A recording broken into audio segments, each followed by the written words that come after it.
स्वतःच्याच मुलांनी आईबरोबर जे कृत्य केले ते पाहून आपलाही थर कापुडेल. गुंफाबाई शंकर पवार, वय वर्ष 55, असे या आईचे नाव. या मूळच्या श्रीरामपूर परिसरातील मोठे गावातील रहिवासी. त्यांना 2 मुलं आहे. ज्ञानेश्वर, वय वर्ष 29, हा खडकीतील दारुगोळ्याच्या कंपनीमध्ये काम करतो.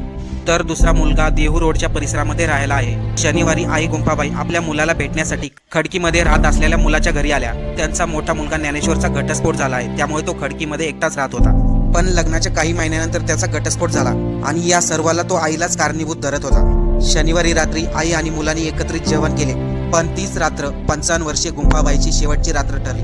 ज्ञानेश्वरने आपली आई मध्यरात्री गाढ झोपेत असतानाच तिची धारदार चाकूने गळा चिरून हत्या केली. त्यानंतर ज्ञानेश्वर घराला कुलूप लावून पसार झाला. रविवारी सकाळी गुंफाबाईच्या नातेवाईकांनी तिच्या मोबाईलवरती संपर्क साधला, परंतु मोबाईलवरती कोणताही प्रतिसाद मिळाला नाही. त्यामुळे त्यांनी देहू रोडमध्ये राहत असलेल्या लहान्या भावाला संपर्क केला. लहाना भाऊ जेव्हा खडकीतील भावाच्या घरी आला तेव्हा त्याला घराला टाळा दिसला, परंतु